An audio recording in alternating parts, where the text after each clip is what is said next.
Hello everybody and welcome to a Deck Tech on the Constructive Criticism YouTube channel. I'm Spencer, host of Constructive Criticism and Limited Time Only, two podcasts about getting better at Magic the Gathering. I'm excited about the Deck Tech this week, and the deck that I want to talk about with you is Temur Energy, but it's a special Temur Energy. For those who don't know, Brad Nelson, Brian Braun-Duin, and Brad's brother Corey went to all top 8, in fact all top 3, the GP in Denver last week, or probably when you're watching this the week before. But one of the decks that did well at that tournament, one of them being piloted by Michael Jacob, is Temur Black. So Temur Energy with a black splash for a few key cards. And this is a deck that I think actually breaks the mirror wide open and allows players to really gain an edge in specific matchups. So I want to talk to you really quick about what the Black Splash is for and how I think the deck should be built today. So let's go over the main deck really quickly. So we have 1 Skysovereign Consul Flagship, 3 Bristling Hydra, 2 Glorybringer, 4 Longtusk Cub, 1 Rhonas the Indomitable, 4 Rogue Refiner, 4 Servant of the Conduit, 2 the Scarab God, 4 Whirler Virtuoso, 3 Abrade, 4 Harness Lightning, 1 Magma Spray, 1 Chandra Torch of Defiance, 4 Attune with Aether, and then we have 22 lands and 4 Aether Hub, 1 Blooming Marsh, 4 Botanical Sanctum, 3 Forest, 1 Island, 1 Lumbering Falls, 2 Mountain, 3 Sheltered Thicket, 2 Spirebluff Canal, and 1 Swamp. So obviously the black here is for the Scarab God.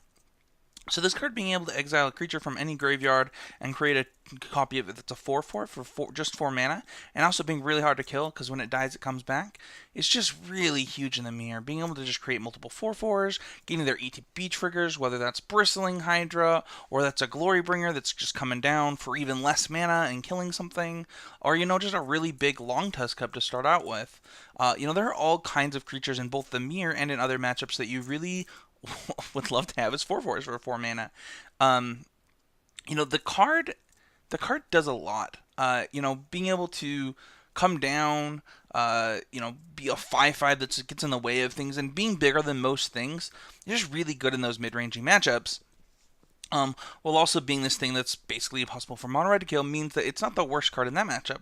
They can't Glorybringer it. It can create more 4/4s that are really hard for them to deal with. Now, while it's not amazing in that matchup, it's like not a dead card, which is kind of cool. Now, the Black Splash does do something to your mana, right? Playing the Swamp is not free. It's almost free, right? But the times where you draw it in your opener, it does feel pretty bad. Now, outside of that opener problem that you have, it's pretty good. The card does a lot.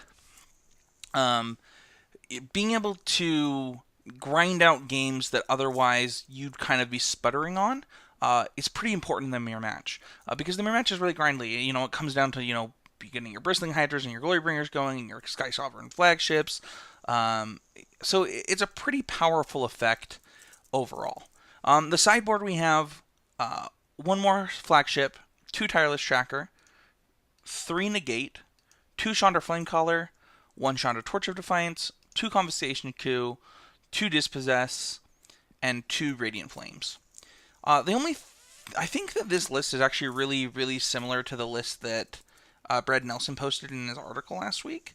I think that both, the only thing that's different, I think, is he has more Chandras in the main. He might even have more Magma Sprays. And I don't think he has the Rhonas in the main. I actually got the Rhonas from Brad's original Temur list, which, he still recommends. And Rhonas has been really good for me in testing recently.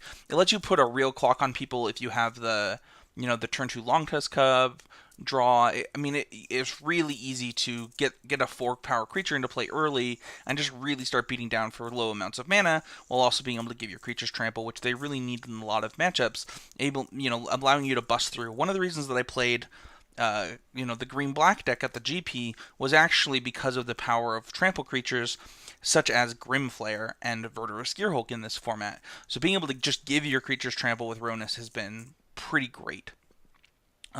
Overall, I think that the deck has a lot of game in way more matchups than I thought I would. Not too long ago, I really didn't like the Longtusk Cub decks. I mean, I really don't like the Green Black Energy deck, but I think this deck has just enough power in just the right number of places. A little bit of card advantage with things like Torch of Defiance and Scarab God to really put it over an edge that I didn't think it had before. Also, I think that Negate right now out of the sideboard is something that people should really be interested in. Whether it's the control decks, whether it's, these removal heavy decks, I think Negate or even the ramp decks, I think Negate has gained a lot of equity over the recent weeks, and it's something that I'm very interested in playing.